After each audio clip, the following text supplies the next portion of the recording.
Good evening dear students. स्वागत है आप सभी का डीपीएसएन यूट्यूब चैनल पे। डियर स्टूडेंट्स, जैसा कि हमने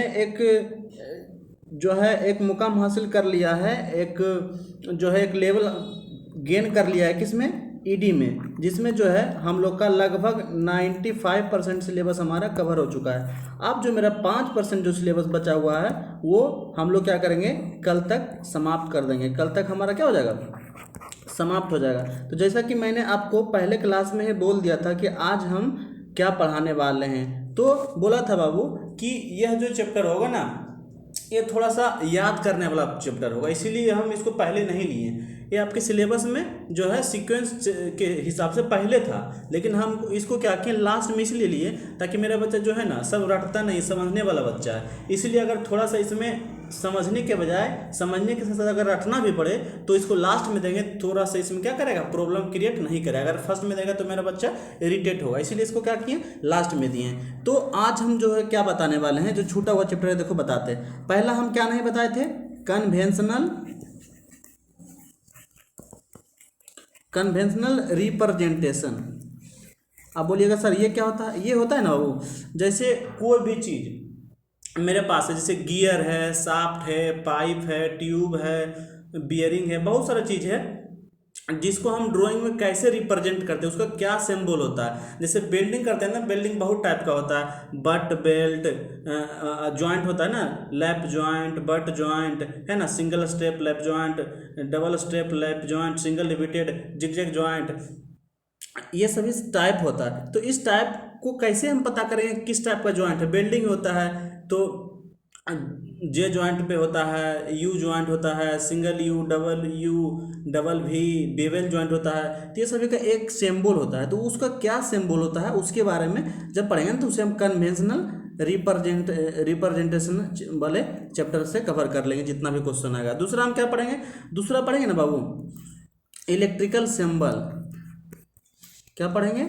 इलेक्ट्रिकल सिंबल। ये क्या होता है, जैसे देखो आप लोग इलेक्ट्रिकल इक्विपमेंट्स में क्या क्या जानते हैं? फैन है, फैन भी हो सकता है आपका सीलिंग फैन हो सकता है आपका टेबल फैन हो, जैसे आपके पास बल्ब है, लैंप है ना, हीटर है, आपके पास कोई रेसिस्टेंस है, कोई आपके पास डायोड है, कोई आपके पास डायोड है, कोई आपके पास ट्रांजिस्टर है, कोई आपके पास ट्रांसफार्मर है। तो ये बहुत प्रकार के जो होते हैं ना आपके पास इलेक्ट्रिकल इक्विपमेंट्स हो जाते हैं। तो इस प्रकार के इक्विपमेंट्स को किस तरह से हम क्या करेंगे, इसको हम कॉपी पे लिखेंगे, कौन सा मेरे पास सिंबल रहेगा जिससे हम पहचान सकेंगे कि इसको रिप्रेजेंट कर रहा है, ये लैंप को रिप्रेजेंट कर रहा है, ये रजिस्टर को रिप्रेजेंट कर रहा है, ये वोल्ट मीटर है, ए मीटर है, ये एसी करंट है, डीसी करंट है। तो इस प्रकार का सिंबल के बारे में जानकारी हम किस में लेते हैं, इलेक्ट्रिकल इक्विपमेंट्स में। तो दोनों मिला करके हम क्या किए, क्वेश्चन लिए हैं। तो थोड़ा सा आज आप लोग जो है ध्यान ज़्यादा बना करके रखिएगा, क्योंकि इसमें थोड़ा सा ज़्यादा कंसंट्रेशन का जरूरत है ना। तो चलिए हम पहला क्वेश्चन से स्टार्ट करते हैं। पहला क्वेश्चन का रहा ना बाबू, पार्सलिन पत्थर के पात्र, मार्बल आदि को सूचित करने के लिए किस विधि का प्रयोग करते हैं? देखो यहाँ पे 4 ऑप्शन दिया है, इसमें बोला है ना, जो होता है पार्सलिन, पत्थर, मार्बल, ये सभी का रिप्रेजेंटेशन किस तरीके से करते हैं। तो देखो यहाँ पे 4 ऑप्शन दिया है। तो मेरे पास ना देखो मेटल होता है, मुख्य चीज़ को जो डेली यूज में आता है, इसको हम कैसे रिप्रेजेंट करते हैं, क्या उसको सिंबल देते हैं, उसका हमने क्या कर दिया, पहले ही क्लासीफाई कर लिया। दूसरा हमारा जो होता है डेली यूज में ग्लास होता है ना। तीसरा हमारा जो होगा ना मेटल, जो होगा मेटल या तो एक हार्ड मेटल होगा, है ना, एक हमारा होगा सॉफ्ट मेटल होगा, ठीक है। उसी प्रकार हमारा एक ग्लास हुआ, और उसके प्रकार आपका हो सकता है रबर। तो इसका क्या क्या सिंबल होता है इसके बारे में देखे जानते हैं। लेकिन यहाँ पे क्या पूछ रहा है बाबू, पार्सिलिन पत्थर का पात्र, मार्बल का पूछ रहा है। तो इसका राइट आंसर जो हो जाएगा ना आपका, ये हो जाएगा ऑप्शन नंबर सी। ये इसका सिंबल होता है। जब भी बोले पत्थर के बारे रिलेटेड कोई भी क्वेश्चन पूछे, पत्थर हो, पार्सिलिन, मार्बल हो, तो इसका ऐसे करके ये सिंबल बनाना होता है। इस तरह से एक आकृति बनाएंगे और इसमें डॉट डॉट करके हम जब आकृति ऐसे दे देंगे, इस प्रकार से जब फिगर बना देंगे, तो यह जो आकृति मेरा दर्शाएगा ना, यह आकृति दर्शाएगा हमारा ये मार्बल पत्थर का, पार्सिलोन का दर्शाएगा, ठीक है। दूसरा जब हम देखो ये हमारा जो है ग्लास का दिखाता है, इस सिंबल से हम समझेंगे कि ग्लास को रिप्रेजेंट कर रहा है। इसको ऐसे करके हम क्या करें, छोटा लाइन, बड़ा लाइन, बड़ा लाइन, छोटा लाइन, इस तरह का जब हम कोई भी कन्वेंशनल रिप्रेजेंटेशन करेंगे ना, तो ये जो हमें हमारा ग्लास को दर्शाएगा। उसके बाद देखो यहाँ पे जो है ना, ये सिंबल हमारा मेटल को दर्शाता है। क्या चीज़ को? मेटल को। मेटल में क्या ऐसे करके बनाएंगे और एकदम तिरछा तिरछा लाइन ड्रॉ कर देंगे तो समझ जाएंगे क्या है, मेटल है। अच्छा, मेटल के में अगर बहुत सारा कुछ कंपोनेंट अलग अलग एक्स्ट्रा कंपोनेंट मिला देते हैं, जैसे कार्बन मिला दिए, कुछ मैग्नीज एल्युमिनियम मिला दिए, तो क्या बन जाता है, एलॉय बन जाता है, मतलब उसको मिश्र धातु कहते हैं। तो मिश्र धातु में क्या होता है ना, जैसे देखो एक बीच बीच में फिर डॉट डॉट कर देंगे, मोटा लाइन रहेगा, एक पतला लाइन डाल देंगे, मोटा लाइन पतला लाइन ऐसे करके डॉट डॉट करके, तो ये हमको मिश्र धातु को रिप्रेजेंट करता है। तो इसका करेक्ट आंसर तो क्या हो जाएगा, पत्थर का ए हो जाएगा। ग्लास का पूछता तो ये होता, मेटल का पूछता तो ये हो जाता। ठीक है, तो इस प्रकार से आपका ये हो गया। चलो, इससे रिलेटेड और भी जितना क्वेश्चन बनेगा तो उसको हम नेक्स्ट स्लाइड के माध्यम से जानेंगे। देखो इसमें क्या दिखा रहा, मेटल।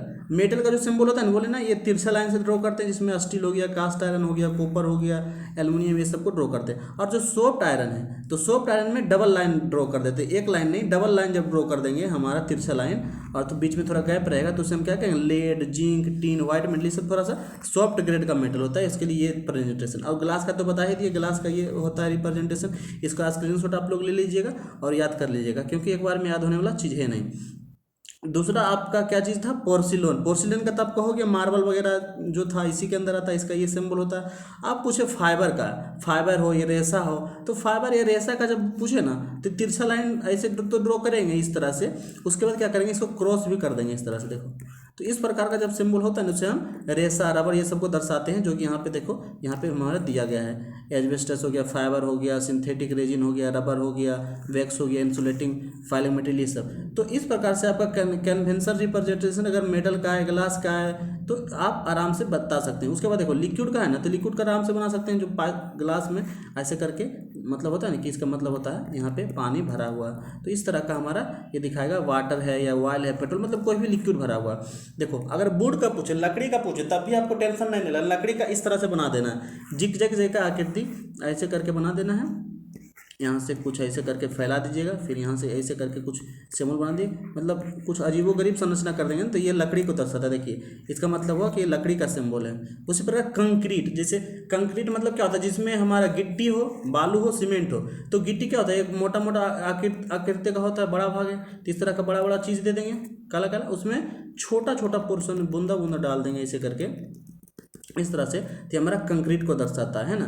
जैसे देखिए यहाँ पे हमारा ये कंक्रीट को दर्शा रहा है। तो हमारा किसी भी कन्वेंशनल रिप्रेजेंटेशन से क्वेश्चन आए, चाहे वुड का आए, लिक्विड का आए, चाहे कंक्रीट का आए, मेटल का आए, ग्लास का आए, चाहे सॉफ्ट मेटल का आए, चाहे पोर्सिलेन का आए, रबर का आए, किसी का भी आए, तो आप लोग आराम से क्वेश्चन बना सकते हैं आज के बाद। ठीक है, नेक्स्ट क्वेश्चन देखिए क्या कर रहा है, दिए गए वस्तु की परिच्छेदित सतह पर कटे पदार्थ को पहचानिए। तो पहचान लीजिए बाबू, तो ये क्या चीज़ का सिंबल था, बताए थे ना, कि अगर कोई भी इस तरह का आयताकार भाग बना रहे हैं और उसमें तिरछा सिंगल तिरछा लाइन खींचा रहा है, तो उसको हम क्या चीज़ का ड्रॉ करते हैं सिंबल, ये मेटल का सिंबल है ना, अभी जस्ट बताएं। और डबल लाइन जब खींचा रहा है इस तरह का, जब डबल लाइन खींचा रहा है ना, जब डबल लाइन खींचा रहा है, तो हमारा क्या होगा, सॉफ्ट मेटल, मेटल ही होगा लेकिन सॉफ्ट मेटल होगा। तो करेक्ट आंसर क्या हो जाएगा इसका, मेटल का, ये स्टील, एल्युमिनियम, कास्ट आयरन, ये सब मेटल के अंदर ही आता है ना, तो इसका राइट आंसर हो जाएगा ये। ठीक है, नेक्स्ट क्वेश्चन आप लोग को दिख रहा होगा स्क्रीन पे। हाँ देखो, दी गई वस्तु की परिच्छेदित सतह पर कटे पदार्थ को पहचानिए। तो फिर से आप लोग को पहचानना होगा, जैसा कि हम बताए थे कि अगर मेरा क्या होगा, एक इंक्लाइन लाइन रहे, अब बीच में डॉट डॉट रहे, एक इंक्लाइन लाइन रहे पूरा, और बीच बीच डॉट डॉट लाइन, इसका मतलब है मिश्र धातु है, क्या है, इसमें मेटल मिक्स किया गया है।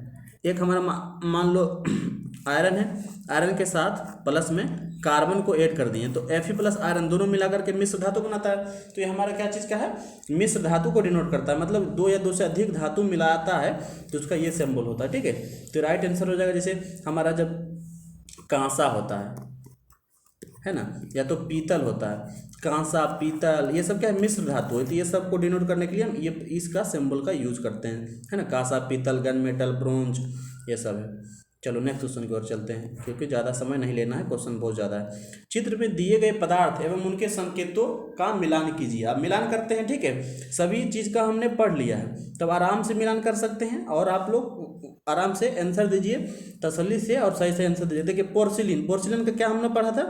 पोर्सिलिन का पढ़ा था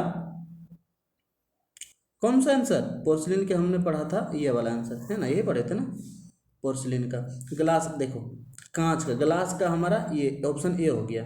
कंक्रीट, कंक्रीट में क्या बोले थे? गिट्टी रहेगा, बालू रहेगा, तो इस प्रकार का संरचना रहेगा। उसके बाद फाइबर, फाइबर का बोले थे ना कि एक इस तरह का लाइन रहेगा, दोबारा ये डायगोनली दूसरा डायगोनल में खींच देंगे कि हमारा क्या कहलाएगा? फाइबर का। और जो बचा हमारा ये पोर्सिलिन का दर्शाएगा, ठीक है। तो इस प्रकार से हम लोग इसका एक एक क्वेश्चन का जवाब दे पाते हैं। कब? कब हम जब पीछे पूरा कंसेप्ट को जान पाते हैं।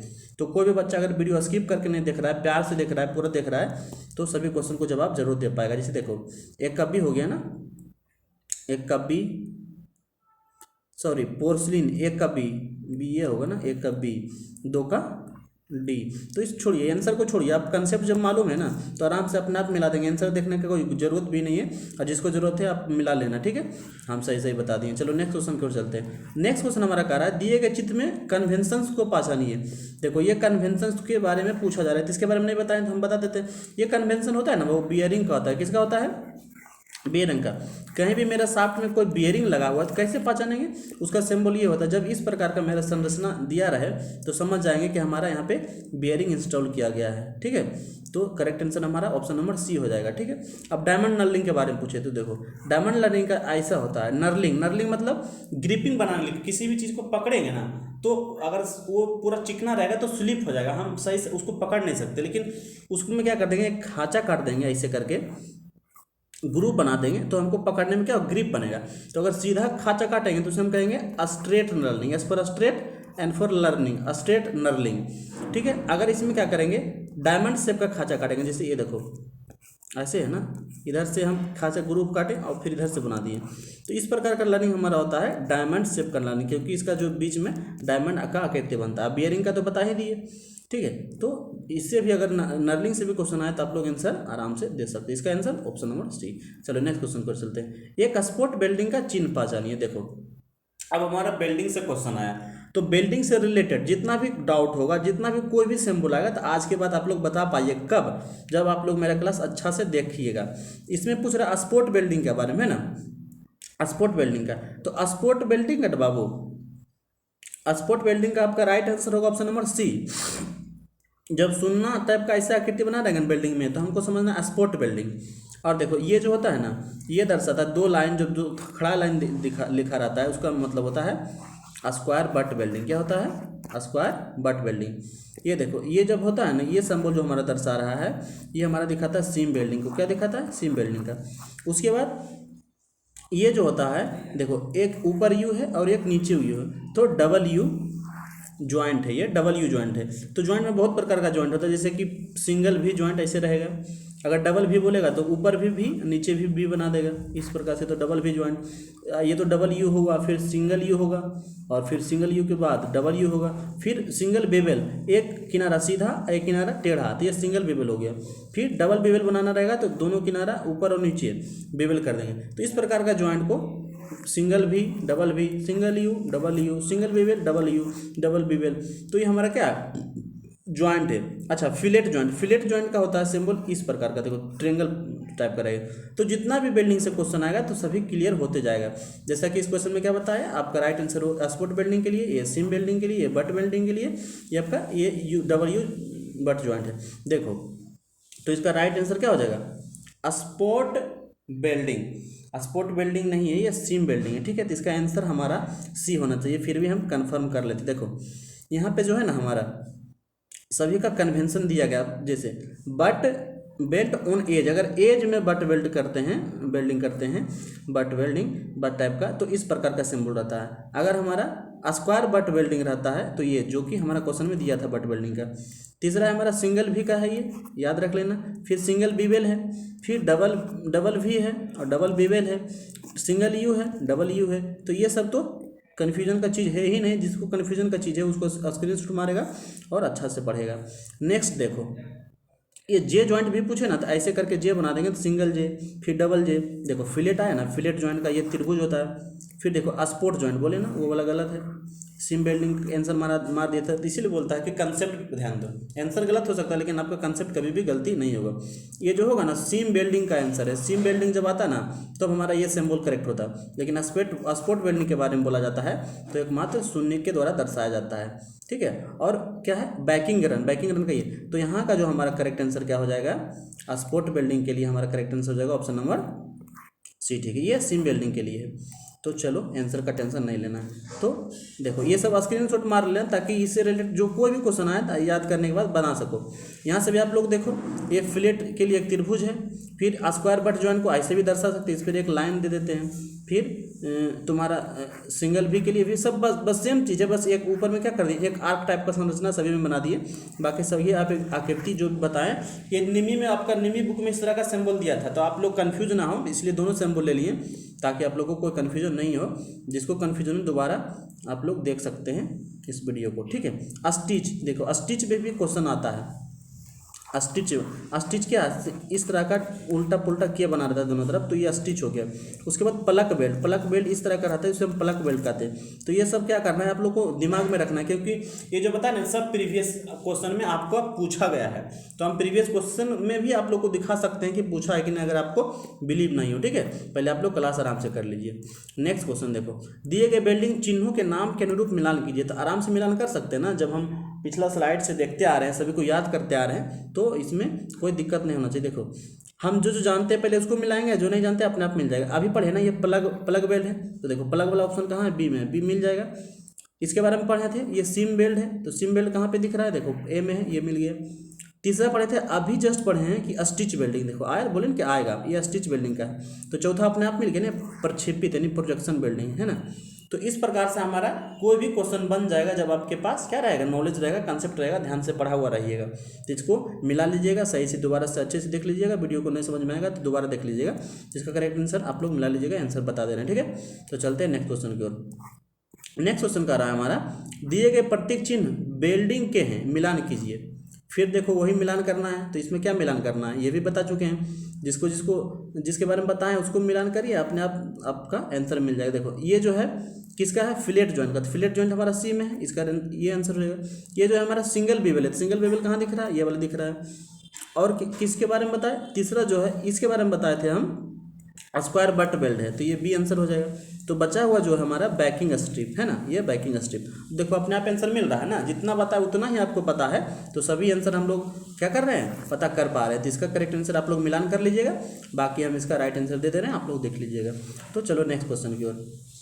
नेक्स्ट क्वेश्चन का रहा है, रेखा चित्र में दी गई बीमा में सिंबल का अर्थ क्या है। यहाँ पे देखो एक सिंबल दिया गया है, ठीक है, यहाँ पे क्या दिया गया है, एक सिंबल दिया गया है, इस सिंबल का अर्थ पूछा है। तो इस प्रकार का सिंबल जो होता है ना बाबू, सिंबल का मतलब होता है कोई भी मशीनिंग प्रक्रिया में ना, जैसे हम कोई भी प्लेट लिए, उसमें हमको ड्रिलिंग करना हो सकता है, रिमिंग करना हो सकता है, बोरिंग करना हो सकता है। मान लो ना कि जब तुम वर्कशॉप में जाओगे फर्स्ट ईयर में या सेकेंड ईयर में, इलेक्ट्रिकल वाले, फिटर वाले या मैकेनिकल ग्रुप वाले कोई भी हो, तो मान लो मेरे पास एक प्लेट रहेगा, तो प्लेट में हो सकता है यहाँ पे कहीं ड्रिलिंग करना हो सकता है यहाँ पे कहीं बोरिंग करना हो सकता है यहाँ कहीं रिमिंग करना हो।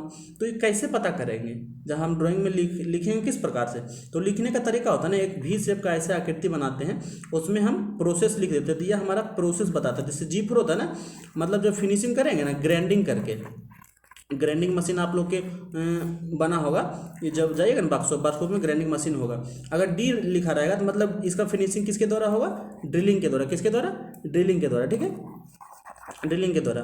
उसी प्रकार जो भी लिखा रहेगा, एम लिखा रहेगा तो मशीनिंग के द्वारा। तो इससे हमको क्या समझ में आता है कि यहाँ से G4 ग्राइंडिंग, तो ग्राइंडिंग द्वारा इसको फिनिश करना है। तो करेक्ट आंसर आप लोग लिख लीजिए, स्क्रीनशॉट पे मार लीजिए ताकि आगे से गलती नहीं है। देखो इससे ज़्यादा डीप क्वेश्चन पूछेगा ना, तो इस प्रकार से क्वेश्चन पूछेगा।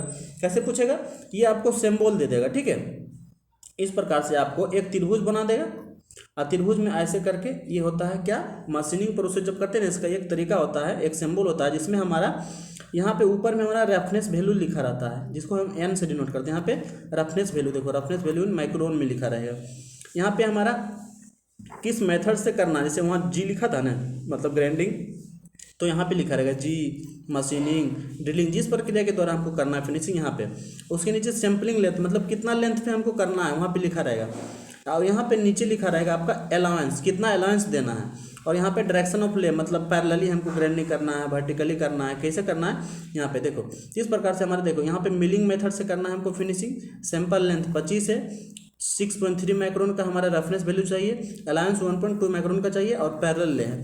तो इस प्रकार का ज़्यादा डीप पूछेगा तो इस प्रकार का सिंबल पूछेगा, तो इसको भी आप लोग देख लीजिएगा, ठीक है। अब देखो रफनेस वैल्यू होता है ना, रफनेस वैल्यू को हम त्रिभुज से डिनोट करते हैं। देखो रफनेस वैल्यू मतलब एक कितना माइक्रोन तक इसको फिनिश कर सकते हैं। जैसे मेरे पास बहुत सारी चीज़ होता है जो बहुत ज़्यादा चिकना होता है, और कुछ ऐसा चीज़ होता है बहुत सारा रुखड़ा होता है। तो जो रुखड़ा होता है उसका रफनेस वैल्यू ज़्यादा है, और जो पूरा चिकना होता है उसका रफनेस वैल्यू बहुत कम है। तो ये कैसे पता करेंगे, ये ट्रेंगल के सिंबल से। अगर मेरा ट्रेंगल का सिंबल बहुत ज़्यादा है, 4 गो है, तो उसका फिनिशिंग बहुत हाई लेवल का है, फिनिशिंग बहुत ज़्यादा है माइक्रोन में। जैसे देखो ना 25 माइक्रोन का, 0.505 माइक्रोन का, 0.0025 माइक्रोन तक का ये फिनिशिंग दिया है। उसी प्रकार जैसे जैसे मेरा त्रिभुज कमते जाएगा तो वहाँ देखो फिनिशिंग कमते जाएगा, उसमें रफनेस बढ़ते जाएगा, उसमें रुखड़ापन बढ़ते जाएगा। यहाँ पे फिनिशिंग कितना है 25 माइक्रोन तक का, 50 माइक्रोन तक का है, जिसको एन से डिनोट करते हैं। N1 से लेकर के 12 तक का दिया गया है, तो इसको भी आप लोग को याद कर लेना है। N1 से N3 तक का सबसे ज़्यादा हाई फिनिश रहता है, और N12 जो होता है सबसे कम फिनिश, यानी रफनेस वैल्यू उसका ज़्यादा रहता है, ज़्यादा रुखड़ा रहता है, ठीक है। इस पर भी क्वेश्चन आए तो आप लोग को छोड़ना नहीं। नेक्स्ट देखो आगे ना डी लिखा होता है, डी आराम से बता देंगे ड्रिलिंग द्वारा, इसमें कुछ सोचना ही नहीं, ड्रिलिंग द्वारा फिनिश होता है, ठीक है। नेक्स्ट क्वेश्चन देखो, नेक्स्ट क्वेश्चन एन का आ गया ना। तो एन अभी क्या बताए थे, एन जो हमारा दर्शाता है रफनेस के ग्रेड को। अगर एन का वैल्यू जितना ज़्यादा रहेगा तो उसका क्या होगा, रफनेस ज़्यादा रहेगा, और जितना कम रहेगा तो उसका रफनेस वैल्यू फिनिशिंग उतना उसका ज़्यादा रहेगा। तो प्रतीक चिन्ह क्या दर्शा रहा है, रफनेस नंबर का सतह फिनिश, सतह का फिनिशिंग जो है एन के टर्म में दर्शाया जाता है। तो ये कुछ मायने नहीं रखता है। तो चलो नेक्स्ट क्वेश्चन कर चलते हैं। नेक्स्ट क्वेश्चन में हमारा कह रहा है इनमें से कौन सा संकेत ऑटो ट्रांसफार्मर स्टार्टर को प्रदर्शित करता है। आप देखो ट्रांसफार्मर का सिंबल क्या होता है, यहाँ पे 4 ऑप्शन दिया गया, उससे फाइंड आउट करना तो है ना बाबू। तो ट्रांसफार्मर ऑटो ट्रांसफार्मर बोले ना, अगर ऑटो ट्रांसफार्मर बोले तो इसका राइट आंसर आपका बी हो जाएगा। तो बोलेगा सर बचा हुआ ऑप्शन क्या होगा, तो इसका भी पोस्टमार्टम करते हैं। देखो ये जो होता है ना, ये जिसमें पोल चेंज होता है, मतलब वेरिएबल पोल जो स्टार्टर है, इसका नाम है स्टार्टर, लेकिन इसमें पोल चेंज हो रहा है, मतलब 4 पोल 8 पोल चेंज करना है। तो ये जो होता है ना, ये हमारा डायरेक्ट ऑनलाइन स्टार्टर है, ठीक है। डायरेक्ट ऑनलाइन स्टार्टर, इसमें क्या है, इस प्रकार का सिंबल है और यहाँ पे DOL लिखा रहा है, तो हमारा डायरेक्ट ऑनलाइन स्टार्टर होगा। वहीं अगर देखो इस प्रकार का ही सिंबल है सेम ऐसे करके, ठीक है, लेकिन नीचे एक त्रिभुज भी बना रहे हैं, तो इसका होता है ना अंतर हो जाता है, स्टार डेल्टा स्टार्टर हो जाता है। तो देखो इसका ज़्यादा डिटेल पढ़ने के लिए हम नेक्स्ट स्लाइड की ओर चलते हैं। इसका राइट आंसर तो आप लोग याद कर लीजिएगा, ऑटो ट्रांसफार्मर का आंसर भी हो जाएगा, लेकिन ये सब तीनों को जो पोस्टमार्टम आगे की ओर करते हैं। देखो यहाँ पे आप लोग को दिख रहा होगा, ये क्या है, स्टार्टर का समान चिन्ह है, सिंपल जो चिन्ह है ये स्टार्टर का ये हो गया आपका, ठीक है। अगर स्टार्टर के बारे में पूछे तो सिंपल ये हमारा चिन्ह होता है। उसके बाद देखो इसमें अगर एक ट्रेंगल बना दिए ये वाला, तो हमारा स्टार डेल्टा स्टार्टर कहलाता है। और ये तो ऑटो ट्रांसफार्मर का अगर सर्कल ऐसे करके सर्कल बना देते हैं तो ये हमारा ऑटो ट्रांसफार्मर कहलाता है, ठीक है। और देखो और देखते हैं, ये हमारा पता है ना पोल चेंजिंग स्टार्टर है, इसमें पोल जो है चेंज होता है। सॉरी कहाँ भाग गया तुम, कहाँ भाग गया भैया, दिखाओ अभी तो खत्म नहीं हुआ मेरा कॉन्सेप्ट। तो ये हमारा पोल चेंजिंग स्टार्टर है। और ये क्या, रियोस्टैटिक स्टार्टर, ये सब याद कर लेना, ठीक है। याद नहीं करिएगा, 2-3 बार नहीं देखिएगा तो कोई उपाय नहीं है। हम भी इसको याद ही किए हैं और भूल जाते हैं, तो बार बार पढ़ना पड़ता है हमको भी। तो रियोस्टैटिक स्टार्टर ये वाला है अगर पूछे तो। और डायरेक्ट ऑनलाइन DOL यहाँ पे लिखा है, तो यह स्टार्टर का टाइप है। इस प्रकार से सीधे जानिएगा, कोई ना कोई स्टार्टर होगा, बस स्टार्टर में जो भी दिखे याद करके मार लीजिएगा, क्योंकि ये सब पूछा हुआ और पूछता भी है, इसलिए हम आराम से बता रहे हैं। तो चलो नेक्स्ट क्वेश्चन की ओर चलते हैं। नेक्स्ट क्वेश्चन कह रहा है निम्न में से प्रोजेक्टर का चिन्ह क्या है। देखो ये भी मस्त क्वेश्चन, इसमें भी 4 ऑप्शन दिए गए, चारों को पोस्टमार्टम करना है। उससे पहले हम क्या करते हैं, इसका राइट आंसर जानते हैं। देखो इसमें आंसर होगा ना बाबू, अगर मेरे देखो इस तरह का मेरा हाफ सर्कल बना रहा है और इसमें क्रॉस बना रहा है, ठीक है, तो ये इसको हम क्या कहते हैं, प्रोजेक्टर। ये किसका सिंबल है, प्रोजेक्टर का। आप देखो कैसे कैसे इसका वेरिएशन होता है। अब हम क्या करेंगे, हाफ सर्किल में क्रॉस बनाएंगे और 2 को क्या करेंगे, एक पैरेलल रे खींच देंगे। तो ये जो होता है ना हमारा स्पॉट लाइट को दर्शाता है, कौन सा, स्पॉट लाइट। वही अब क्या करेंगे, हाफ सर्कल में क्रॉस करेंगे और एरो भी क्रॉस बना देंगे, एरो भी उल्टा पुल्टा बना देंगे, ये वाला सिंबल। तो ये जो होता है ना बाबू, ये हमारा फ्लड लाइट को दर्शाता है। तो देखो कैसे मीनिंग चेंज हो जाता है। अच्छा ये जो ऑप्शन बचा ना लास्ट, देखो बी वाला, ये जो हमारा जो माथा पे कोई भी लाइट रखते हैं ना, तो उसका सिंबल ये है, माथा पे रखने वाला लाइट का सिंबल ये है। ये हमारा प्रोजेक्टर का है, ये स्पॉट लाइट का है, ये फ्लड लाइट का है। तो इस प्रकार से अगर कोई भी क्वेश्चन आए इसके अलावा भी घुमा फिरा के पूछे तो आप लोग आसानी से बना सकते हैं। तो इसका करेक्ट आंसर आपका क्या हो जाएगा, ऑप्शन नंबर ए। और इससे रिलेटेड नेक्स्ट स्लाइड से और ज़्यादा डीप में जानते, देखो बताए थे ना, ये हमारा सिर्फ सामान्यतः प्रोजेक्टर को दिखाता है, ठीक है। और ये बल्क हेड लैम्प को दिखाता है। अगर ऊपर माथा पे रखते हैं तो बल्क है, भारी हेड लैम्प है। अच्छा अगर सीधा हम एरो खींच देते हैं पैरेलली तो हमारा स्पॉट लाइट कहलाता है। वही तिरछा एक दूसरे के क्रॉस में खींचते हैं एरो तो हमारा क्या कहलाता है, ये fluorescent lamp, sorry flat lamp बोल रहे थे हम, सॉरी फ्लोरोसेंट लैम्प हो गई ये, देखो। और ये जो आपको दिख रहा है ना, ये आपका इस प्रकार का जो सिंबल है, ये हमारा दीवार पे लगा हुआ लैम्प है ना। ये हमारा इस प्रकार का अगर हम कोई सिंबल देखें तो इसका मतलब समझना है कोई भी दीवार पे लगा हुआ है। अगर यही देखिए ऐसे बना रहे तो ये हमारा छत पे लगा हुआ लैंप है। और ये ब्लैक जो पोर्शन है ये हमारा कौन सा आपातकालीन लैंप है, ठीक है। तो इस तरह से हमारा क्या हो गया, हर एक कंसेप्ट हमारा क्लियर हो गया। और कोई भी ऑप्शन से कोई भी सिंबल से मेरा क्वेश्चन आए तो बन जाना चाहिए। और इसको भी आप लोग देख लीजिए एक बार अच्छा से, स्क्रीनशॉट मार लीजिए और याद कर लीजिएगा कि हमारा AC अल्टरनेटिंग करंट को ये दिखा रहा है, ठीक है। अल्टरनेटिंग करंट ये डायरेक्ट करंट है, ये 3 फेज करंट है, ये न्यूट्रल लाइन से, ये हमारा सॉकेट है, 2 फेज है, 3 फेज है, ये हमारा लैंप का ये सिंबल होता है, ठीक है। ये हमारा फैन रेगुलेटर का है, फोर्ट कोई भी होता है तो इसके द्वारा दर्शाते हैं। ये स्टार कनेक्शन का है, ये डेल्टा का है, ये सिंगल पोल स्विच का है, ये पुश बटन स्विच का है, ये 2 वे स्विच का है, ठीक है। तो इस प्रकार से हमारा इसको भी ध्यान में रखना है, इससे भी कोई क्वेश्चन आए तो आप लोग बना सकते हो। जैसे देखो ये डायोड का सिंबल है, ये हॉर्न का सिंबल है, ये सायरन का सिंबल है, ये फैन है। तो फैन भी 2-3 प्रकार का होता है। जैसे देखो ऐसे रहेगा ना, इसमें 2 गो बॉल, तो ये होता है हमारा एग्जॉस्ट फैन। सिर्फ ऐसे रहे तो हमारा सिर्फ फैन होता है, सीलिंग फैन। अगर इस प्रकार का रहे तो हमारा ब्रैकेट फैन होता है। तो फैन भी बहुत टाइप का होता है। तो आगे आएगा ये ट्रांसफार्मर का सिंबल, ये सबको आपको याद ही करना पड़ेगा। ओम मीटर है, ये वोल्ट मीटर DC AC, ये कैपेसिटर है, ये मीटर DC AC, सीधा का मतलब होता है DC, और ये ऐसे रहेगा तो AC। फिर DC मोटर, AC मोटर, ये जनरेटर है, ये तुम्हारा IC सर्किट है, मतलब इंटीग्रेटेड सर्किट है। ये फिर ये ट्राइक डाइक थर्मिस्टर, ये सब है। तो इस प्रकार से आपको इसको क्या करना है ना, कंठस्थ कर लेना, रट कर लेना है। 3-4 बार देखिएगा तो अपने आप ये सिंबल याद हो जाएगा। तो चलो हम क्या करते हैं, नेक्स्ट क्वेश्चन पे चलते हैं। इसमें क्या पूछ रहा है, एक भवन वायरिंग में एक आपातकालीन लैंप लगाया गया है, संकेत पाचन। तभी बताया था ना कि ये जो काला वाला पोर्शन दिखा रहा है ना, ये हमारा आपातकालीन लैंप को दर्शाता है। और ये वाला है ना, यह लैंप क्या है, वेरिएबल वोल्टेज वाला लैंप है, मतलब इसमें वोल्टेज वेरी करते रहता है। ये तो बताएं ओवरहेड लैंप है। और ये वाला जो होता है ना, इस लैंप को कहते हैं पैनिक लैंप। यहाँ पे अगर क्रॉस है, यहाँ पे पॉइंट दिया रहेगा तो हमारा पैनिक लैंप कहलाता है। तो यहाँ पे पूछ किसका रहा है, आपातकालीन का पूछ रहा है ना।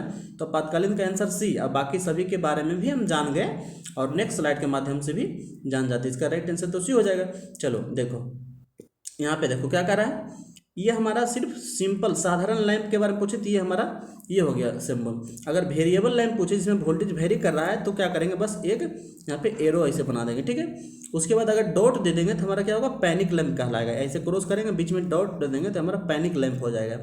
और वाटर प्रूफ लैंप बनाना है तो क्रॉस बना के इसको एक बक्सा में बंद करेंगे तो हमारा क्या होगा, जल रोधित प्रकाश लैंप हो जाएगा। तो इस तरह से लैंप से भी कोई भी सिंबल आए पूछेगा तो आप लोग बता दीजिएगा, ठीक है। क्योंकि पिछले बार सब आ चुका है। और ये बताया था ना, देखो हमारा दीवार में टंगा हुआ लैंप है, ये हमारा छत में टंगा हुआ, इस प्रकार का छत में टंगा। तो ज़्यादा इंपॉर्टेंट है जो बता रहे हैं, दीवार में टंगा हुआ लैंप, छत में टंगा हुआ लैंप, ये सब पूछता है तो हम बता दे रहे हैं। बाकी आप लोग फिर से देख लीजिएगा जितना भी है, इंपॉर्टेंट हम तो बताते जा रहे हैं। नेक्स्ट क्वेश्चन देखो, नेक्स्ट क्वेश्चन हमारा, एक फैक्ट्री के ताराकरण में एक माध्यमिक कुंजी इंटरमीडिएट स्विच का उपयोग किया गया है, संकेत पहचानिए। तो इसका करेक्ट आंसर होगा ना बाबू, इंटरमीडिएट स्विच का होता है ना, इस तरह का सिंबल होता है। देखो इंटरमीडिएट स्विच का इस प्रकार से स्वास्तिक का चिन्ह जैसे टाइप का होता है ना, ऐसे करके बना देते हैं तो हमारा इंटरमीडिएट स्विच है। अब बाकी सब बोलिएगा सर क्या है, इसको याद ही करना पड़ेगा और दूसरा कोई ऑप्शन नहीं है, इसको याद ही करिएगा तो ठीक रहेगा। 1 बार 2 बार देखिएगा ना मेरे वीडियो को तो अपने आप याद हो जाएगा। ये वाला ऑप्शन है ना, ये तुम्हारा आता है 2 वे स्विच, मतलब दोनों तरफ ऑन ऑफ होगा। ऐसे रहेगा ना, मतलब इधर भी ऑन ऑफ, इधर भी होगा, इधर भी होगा, है ना, टू वे स्विच होता है। मतलब एक होता है ना हम लोग का जो जनरली रहता है बोर्ड में लगा वो वन वे स्विच रहता है, एक तरफ ऑन एक तरफ ऑफ। इसमें क्या होगा, दोनों तरफ ऑन ऑफ होगा, ठीक है। तो इस प्रकार का सिंबल को टू वे स्विच कहते हैं। ये तो हमारा हो गया इंटरमीडिएट स्विच। ये वाला है ना मल्टी पोजीशन स्विच, मतलब इसका जो होता है पोजीशन बहुत सारा जगह पे होता है, मल्टी पोजीशन स्विच इसको कहते हैं। और ये वाला जो होता है हमारा वन वे स्विच है, लेकिन थ्री फेज के लिए। किसमें देखो तीन गो एरो है ना, यहाँ इस प्रकार से रहे, यहाँ पे तीन गो रहे, यहाँ पे तीन निकला तो थ्री फेज के लिए। वही यहाँ पे वन रहे तो single phase one way switch है, और सिंगल पोल के लिए। अगर टू लाइन खींचा रहे तो हमारा वन वे स्विच है, लेकिन टू पोल के लिए, तो पोल के हिसाब से भी हम बांटते हैं। तो उम्मीद करते हैं इस क्वेश्चन का आंसर आपको मालूम चल गया होगा, और इसके अलावा भी जो भी ऑप्शन है उसका भी आंसर पता चला होगा, और नेक्स्ट स्लाइड के माध्यम से और ज़्यादा हमारा क्या होगा, क्लियर होगा। तो इसका करेक्ट आंसर तो भी हो जाएगा। और नेक्स्ट स्लाइड के माध्यम से इंपॉर्टेंट चीज़ देखो बता देते हैं। वन वे स्विच है ना, देखो वन एरो है यहाँ पे तो वन वे स्विच है, टू एरो है तो वन वे स्विच है, लेकिन ये सिंगल पोल के लिए था, ये दो पोल के लिए हो गया। उसी प्रकार अगर तीन एरो है, यहाँ पे तीन लाइन है, तो वन वे स्विच ही रहेगा, लेकिन तीन पोल के लिए यूज होगा। और ये वाला तो आया ही, तो क्वेश्चन इंटरमीडिएट स्विच हो गया ये। उसके बाद हमारा इंपॉर्टेंट कौन सा है, देखो ये वाला दो तरफा कौन है, मतलब टू वे स्विच है ना, टू वे स्विच है। और मल्टी पोजीशन, ये वाला हमारा हो गया मल्टी पोजीशन। इस प्रकार का जो सिंबल रहे इस प्रकार का, तो हमारा मल्टी पोजीशन स्विच हो गया, ठीक है। तो इंपॉर्टेंट हम स्विच बता दे रहे हैं, ज़्यादा पढ़ने का जरूरत नहीं, इतना ही पढ़ लीजिएगा मेरा पूरा क्लास। तो यही हमारा सिंबल के लिए बहुत आप लोग के लिए हो जाएगा। चलो नेक्स्ट क्वेश्चन क्या आ रहा है, एक विद्युत परिपथ में धारा को परिवर्तित करने के लिए प्रतिरोध लगाया जाता है, एक मूविंग कंटेंट के साथ लगातार परिवर्तनशील प्रतिरोध के संकेत को पहचानिए। अब देखो यहाँ पे रेसिस्टर का चार ऑप्शन दिया गया, इसमें हमको क्या कर रहा है, कंटिन्यूसली जब कोई भी रेसिस्टेंस परिवर्तित होता है ना तो उसको पहचानिए। तो देखो बाबू, सबसे पहले जो होता है ना रेसिस्टेंस का सिंबल ये होता है। इस प्रकार का जब कोई भी आकृति रहेगा ना वो ये कहेंगे रेसिस्टेंस को दर्शा रहा है। अगर इस प्रकार का कोई भी रहेगा तो ये हमारा कॉइल को दर्शा रहा है, बाइंडिंग को। अगर इस प्रकार का कोई भी रहेगा मेरा सिंबल तो हमारा ट्रांसफार्मर को दिखा रहा है, ठीक है। अगर इस प्रकार का कोई भी आकृति रहे तो हमारा कैपेसिटर को दिखा रहा है, ठीक है। तो ये हमारा क्या होता है, ये सब इस प्रकार का कोई आकृति रहे, इस प्रकार का कोई आकृति रहे तो हमारा डायोड को दिखा रहा है, ठीक है। तो ये सब हमारा सिंबल है। तो इसमें से हमको क्या पहचानना है, अब रसिस्टर में भी हमारा वेरिएबल, तो देखो ये ऐसे तो रसिस्टर ये वाला होता ही है, लेकिन इसमें जब हम क्या करेंगे, इस प्रकार से एक एरो डाल देंगे तो हमारा वेरिएबल रसिस्टर कहलाएगा। अब इसमें एक और ऐसे करके लाइन खींच देंगे तो हमारा वेरिएबल तो होगा, लेकिन कंटिन्यूसली वेरी करेगा। तो इसमें वही पूछ रहा है ना, लगातार परिवर्तनशील हमारा रेसिस्टेंस कौन सा है, तो इस प्रकार का सिंबल कौन सा है, देखो इस प्रकार का एरो लगाएं तो परिवर्तनशील हुआ, और ये एक और सिंबल लगा दिए तो कंटिन्यूसली, ये परिवर्तनशील हुआ लेकिन ये कंटिन्यूसली परिवर्तित हो रहा है, ठीक है, विथ मूविंग पॉइंट के साथ। अगर पूछता फिक्स पॉइंट वाला तो फिक्स पॉइंट वाला हमारा ये हो जाता है, देखो ये वाला हमारा वेरिएबल है लेकिन ये फिक्स पॉइंट के साथ, ये हमारा मूविंग कॉन्टेक्ट है ना। देखो इसका मतलब होता है ना कि इस पॉइंट को हम मूव कर सकते हैं, कहीं भी सेट कर सकते हैं, इस पॉइंट को कहीं भी सेट कर सकते हैं, और इसका मतलब है कि ये जहाँ सेट है वहीं रहेगा, ठीक है। और इसका मतलब देखो ये वाला एरो है ना, इसका मतलब है कि वेरी तो कर रहा है लेकिन एक स्टेप बाइज कर रहा है, एक स्टेप में कर रहा है। तो कोई भी क्वेश्चन आए तो कुछ भी नहीं छूटना है, बस तुम लोग क्लास करो, चैनल को सब्सक्राइब करो, एंजॉय करो, कुछ भी नहीं छूटेगा, एक भी चीज़ नहीं छूटेगा। देखो यहाँ से भी आप लोग देख लो, जनरली जो सिंबल होता है वेरिएबल रसिस्टर का ये होता है, ठीक है। अगर एक लाइन लगा दिए तो कंटिन्यूसली वेरी करेगा, है ना, कंटिन्यूसली वेरी कर रहा है। लेकिन देखो अगर ये ऐसे करके एक लाइन स्टेप लगा दिए इसमें तो वेरी तो कर रहा है लेकिन स्टेप में परिवर्तित हो रहा है ना। उसके बाद देखो मूविंग कंटेक्ट के साथ ये वेरी तो कर रहा है लेकिन मूविंग कंटेक्ट है, ये लाइन का मतलब होता है कि मूविंग ये पोजीशन कंटेक्ट जो किया हुआ है वो मूव कर रहा है, और ये जब लगा दिए क्या हुआ, कंटिन्यूसली मूव कर रहा है, ठीक है। और ये वाला नीचे वाला हमारा स्टेप में मूव कर रहा है। फिर देखो ऐसे करके आकृति बना दिया। तो इस प्रकार से आप लोग देख लीजिएगा तो कोई भी क्वेश्चन गलत होने का संभावना ही नहीं बचता है। तो चलो नेक्स्ट क्वेश्चन की ओर। नेक्स्ट में कह रहा है निम्न में से कौन सा पंखा का संकेत नहीं है। देखो बाबू कुछ देर पहले हम पंखा के बारे में आया था, क्वेश्चन तो डिस्कस किए थे।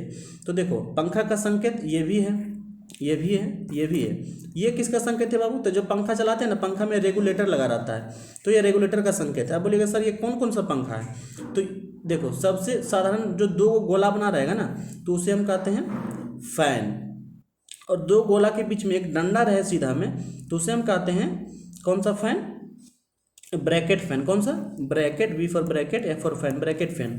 अच्छा दो गोला बना रहे हैं और एक बड़का गोला में बंद रहे हैं तो उसे हम कहते हैं एग्जॉस्ट फैन। कौन सा, एग्जॉस्ट फैन मतलब जो किचन विचन में जो लगा रहता है ना, या तो बड़ा बड़ा सिनेमा हॉल के बाहर गैस को निकालने के लिए लगा रहता है, उसे हम कहते हैं एग्जॉस्ट फैन। तो तीनों तो फैन ही है, ये ऑप्शन तो फैन ही है ना। तो फैन में भी किस प्रकार का फैन आप लोग पहचान लीजिएगा। और बाकी जो ये हमारा ऑप्शन किसका है, रेगुलेटर का। तो इस प्रकार से आपका सभी डाउट क्लियर हो गया होगा और आंसर का पता भी चल गया होगा। और देखो इससे आप लोग देख लो है ना, ब्रैकेट फैन, ये वाला जो डंडा लगा हुआ था ये ब्रैकेट फैन का था और ये रेगुलेटर का था। तो ये वाला मेरा फैन नहीं था ना, बाकी सब फैन था। अच्छा हीटर का भी आपसे पूछे ना, तो हीटर का ये सिंबल है देखो, रेसिस्टर नहीं, अगर सिर्फ इस प्रकार का मेरा सिंबल रहे तो ये रेसिस्टर का होगा, लेकिन इसमें अगर लाइनिंग ऐसे करके बना दें तो हमारा हीटर का कहलाता है। हीटर का एक और सिंबल होता है इस प्रकार से, देखो इसमें इस प्रकार से भी हम ऐसे कर देंगे तो ये भी हीटर का ही सिंबल है। ठीक, तो हीटर का ये हमारा पूछे तो हीटर का भी हम लोग क्या कर सकते हैं, बता सकते हैं। तो चलो नेक्स्ट क्वेश्चन की ओर। नेक्स्ट क्वेश्चन हमारा कह रहा है निम्न में से कौन सा संकेत फ्यूज बोर्ड पर स्विच दर्शाने के लिए उचित है। अब देखो हमारा फ्यूज के बारे में आया, तो यहाँ पे ना बाबू उजला चीज दिखा रहा है ना, उजला चीज दिखाता है वो हमारा दिखाता है क्या चीज को, बोर्ड को। ठीक है, और ये दिखा रहा है फ्यूज को। मतलब इसमें फ्यूज जो है बोर्ड के साथ लगा हुआ है तो इसमें दोनों कलर रहेगा, और जिसमें सिर्फ बिना फ्यूज का बोर्ड रहेगा तो इसमें एक ही कलर रहेगा। अच्छा ये कहाँ का है, ये मेरा मेन सप्लाई का फ्यूज है तो ब्लैक से नोट करेंगे। अगर हमारा डिस्ट्रीब्यूशन बोर्ड रहेगा, डिस्ट्रीब्यूशन बोर्ड मतलब जहाँ से डिस्ट्रीब्यूट हो रहा है लाइन, तो उसके लिए हम हैच लाइन का यूज़ करते हैं। तो हैच सेम चीज़, देखो ये डिस्ट्रीब्यूशन बोर्ड है जिसमें फ्यूज और स्विच दोनों है। ये हमारा बिना फ्यूज का है। ये हमारा मेन सप्लाई का बोर्ड है जिसमें सिर्फ स्विच है, फ्यूज नहीं है, इसमें दोनों चीज़ है। तो इसका क्या चीज़ का पूछ रहा है, फ्यूज बोर्ड पर स्विच दर्शाने के लिए, तो सिर्फ स्विच बोल रहा है, तो स्विच के लिए क्या होगा, सिर्फ ब्लैक पोर्शन होगा। इसका राइट आंसर क्या हो जाएगा। अच्छा फ्यूज और स्विच दोनों बोल रहा है ना, देखो अच्छा से पढ़ो क्वेश्चन को, थोड़ा सा मिस्टेक होने के कारण आंसर गलत हो जाता है। फ्यूज और स्विच दोनों बोल रहा है, यहाँ पे दोनों लगाया, ये फ्यूज भी लगाया है व्हाइट वाला और ये स्विच भी है काला वाला, दोनों है, दोनों का मिक्स पोर्शन, जिसका B is the correct answer. अगर डिस्ट्रीब्यूशन बोर्ड के लिए पूछता, ये मेन सप्लाई के लिए नहीं, डिस्ट्रीब्यूशन बोर्ड के लिए, तो हमारा डी करेक्ट आंसर हो जाता। ठीक है, तो इससे रिलेटेड देखो यहाँ भी पढ़ लो, मेन फ्यूज के लिए हमारा मेन फ्यूज बोर्ड और स्विच के साथ है तो दोनों कलर है। सिर्फ मेन फ्यूज है बोर्ड के, मेन फ्यूज बोर्ड बिना स्विच के, यहाँ पे सिर्फ स्विच नहीं है सिर्फ फ्यूज है, तो इसको ब्लैक से दर्शाते हैं। ठीक है, इसमें स्विच को हम वाइट कलर देते हैं और फ्यूज को ब्लैक से। और देखो डिस्ट्रीब्यूशन बोर्ड के लिए वही, इसमें दोनों चीज़ है, इसमें तुम्हारा स्विच भी है और फ्यूज भी है, और इसमें केवल क्या है, बिना स्विच के सिर्फ फ्यूज को दर्शाया गया है। ठीक है, तो इस प्रकार से कोई भी क्वेश्चन आए मेन स्विच के लिए, मेन बोर्ड फ्यूज के लिए, मेन सप्लाई के लिए या डिस्ट्रीब्यूशन फ्यूज के लिए, तभी में हम लोग क्या कर सकते हैं, आंसर कर सकते हैं। चलो नेक्स्ट क्वेश्चन की ओर। नेक्स्ट क्वेश्चन हमारा है, एक विद्युत सर्किट में त्रुटि आ गई है, उसे किस चिन्ह से दर्शाते हैं। देखो बाबू, जब किसी भी चीज़ में त्रुटि आता है ना, तो त्रुटि के लिए साइन होता है, जैसे इस प्रकार का साइन से दर्शाते हैं, इस प्रकार का साइन फोल्ड से दर्शाते हैं। ठीक है, तो कहीं भी कुछ डेंजर का खतरा होता है ना, तो इस प्रकार का हम सिंबल से दर्शाते हैं। तो आंसर क्या हो जाएगा, ये वाला हो जाएगा। तो इसमें तो इन्फॉर्मेटिव चीज़ है, तो इसको भी याद रखना है आप लोग को। ठीक है, नेक्स्ट क्वेश्चन की ओर चलते हैं, ज़्यादा समय हो रहा है, ज़्यादा समय हमको नहीं इन्वेस्ट करना है। कह रहा है विद्युतीय परिपथ में विद्युतीय घटक एवं युक्तियां सर्वदा आयासाई प्रतीक द्वारा निरूपित की जाती है, फ्यूज के लिए प्रतीक को दर्शाइए। तो देखो फ्यूज के बारे में हम लोग पढ़े, फ्यूज जो है स्विच के साथ था, स्विच के बिना था। तो फ्यूज का क्या होता है, सिंबल क्या होता है बाबू, देखो फ्यूज का जो सिंबल होता है ना, इस प्रकार का सिंबल होता है।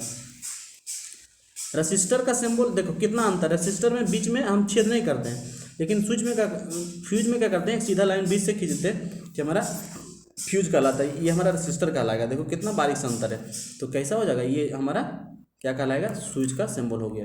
तो राइट आंसर आप लोग फ्यूज का भी आप लोग दे सकते हैं। ठीक है, नेक्स्ट क्वेश्चन को चलते हैं। कह रहा है एक औद्योगिक इकाई के तारकरण में विद्युतीय वायरिंग के ऊपर की ओर जाने का संकेत है। देखो यहाँ पे ना बाबू क्या करते हैं, जब भी हम वायरिंग करते हैं ना, तो वायरिंग जब करेंगे तो एक सिंबल के द्वारा दर्शाते हैं, कहाँ पे, धरती के नीचे वायरिंग कर रहे हैं, धरती के ऊपर कर रहे हैं, पाइप के अंदर कर रहे हैं, पाइप के बाहर कर रहे हैं, है ना। तो किस प्रकार से, तो यहाँ पे ना देखो एक डॉट रहता है। ठीक है, और डॉट और ऐसे लाइन खींचा रहेगा, तो मतलब क्या है, धरती के ऊपर हमारा वायरिंग हो रहा है। उसी प्रकार अगर इस नीचे की ओर डॉट रहे, ऊपर की ओर डॉट रहे, मतलब ये लैंड को दर्शा रहा है, धरती को, है ना। तो ये हमारा वायरिंग हो रहा है, धरती के नीचे हो रहा है। ठीक है, तो डॉट से ऊपर तो धरती के ऊपर, डॉट से नीचे धरती के नीचे, डॉट को धरती समझना है। यहाँ पे क्या पूछ रहा है, ऊपर की ओर, तो ऊपर की ओर कहाँ जा रहा है, डॉट से ऊपर कहाँ जा रहा है, ये वाला सीधा लाइन जा रहा है। तो ये हमारा B is the right answer. ठीक है, तो करेक्ट आंसर क्या हो जाएगा, बी। तो देखो इसमें जो ऑप्शन है ना, इसमें कुछ ऑप्शन को हम क्या करते हैं, इससे डिटेल में देख लेते हैं। देखो अगर साधारण जो लाइन दर्शाता है ना वो हमारा सिंपल वायर का दर्शाता है। अगर देखो ये साधारण लाइन रहेगा, अब बीच में ऐसे घास टाइप का संरचना दे देगा इसके ऊपर, इसका मतलब है कि वायरिंग जो कर रहे हैं ना सतह के अंदर, धरती के अंदर, ये हमारा लैंड मतलब धरती को समझा रहा है, धरती का सिंबल दे रहा है, और ये हमारा क्या है वायरिंग है, मतलब धरती के अंदर का वायरिंग। उसी प्रकार इसका ये उल्टा सिंबल रहेगा इस प्रकार से, मतलब इसका मतलब हुआ कि वायरिंग तो कर रहे हैं लेकिन धरती के ऊपर कर रहे हैं, ये हमारा लैंड को मतलब जमीन को दर्शा रहा है। ठीक है, उसी प्रकार देखो सेम चीज़ रहेगा इस प्रकार से अगर कर दिया और बीच में गोला बना दिया, इसका मतलब हुआ कि धरती के अंदर वायरिंग कर रहे हैं लेकिन पाइप लगा करके, पाइप डाल के, जैसे जनरली आजकल का जो बड़ा बड़ा घर होता है ना, बढ़िया बड़े घर, उसमें जब हमारा घर बनता है उसी समय वायरिंग करते हैं पाइप डाल करके। तो इसका जीरो का मतलब हुआ कि पाइप डाल करके हम वायरिंग कर रहे हैं वो भी धरती के अंदर। फिर इसका उल्टा सिंबल डाल दिया, मतलब धरती के ऊपर है लेकिन पाइप डाल के वायरिंग किया हुआ है। ठीक, तो इसका मतलब आप लोग समझ गए। देखो ये धरती के अंदर वायरिंग हो रहा है, धरती के ऊपर वायरिंग हो रहा है, ये धरती के अंदर हो रहा है लेकिन पाइप डाल के, धरती के बाहर हो रहा है लेकिन पाइप डाल के। अच्छा, इसका मतलब है नीचे की ओर बाइंडिंग है ना, शून्य के नीचे, डॉट के नीचे, नीचे की ओर बाइंडिंग। देखो ना यही तो क्वेश्चन आया था, नीचे की ओर बाइंडिंग और ऊपर की ओर बाइंडिंग। और शून्य जब नीचे रहे मतलब ऊपर से नीचे, ऊपर की ओर बाइंडिंग है ना, डॉट से ऊपर मेरा बाइंडिंग हो रहा है, तो ये ऊपर की ओर बाइंडिंग को दर्शा रहा है। इस प्रकार से इससे रिलेटेड कोई भी क्वेश्चन पूछे तो आप लोग आसानी से जवाब दे पाइएगा। ठीक है, नेक्स्ट क्वेश्चन हमारा कार्य, निम्न प्रतीकों में से कौन सा एक चेचित सतह के लिए उपयुक्त है। मतलब जो है ना चेचित सतह मतलब होता है एक लैंड को दर्शा रहा है, एक जमीन को दर्शा रहा है। तो जमीन को कौन दर्शा, देखो ये तो पढ़े ना फोल्ड को दर्शा रहा है, ये जो है ना अर्थिंग को दर्शाता है। अर्थिंग जब देता है ना लाइन का, न्यूट्रल होता है, फेज लाइन होता है, न्यूट्रल लाइन होता है, तो इसके लिए न्यूट्रल लाइन के लिए हम ये वाला लाइन दर्शाते हैं, तो ये हमारा अर्थिंग के लिए हो। और ये जो होता है ना वो एरो नीचे की ओर, तो कहीं से भी कोई बिजली गिरता है ना, जब बारिश होता है तो बारिश से जो डिस्चार्ज उत्पन्न होता है ना, तो डिस्चार्ज को कलेक्ट करना कहाँ रहता है, उसके लिए हमारा ये सिंबल दर्शाता है। यहाँ पे डिस्चार्ज कलेक्ट होगा, ऊपर से जो बिजली गिरेगा तो यहाँ पे कलेक्ट होगा। तो मेरा राइट बचा कौन सा, यही वाला बचा जो जमीन को दर्शा रहा है, तो सी इज द राइट आंसर।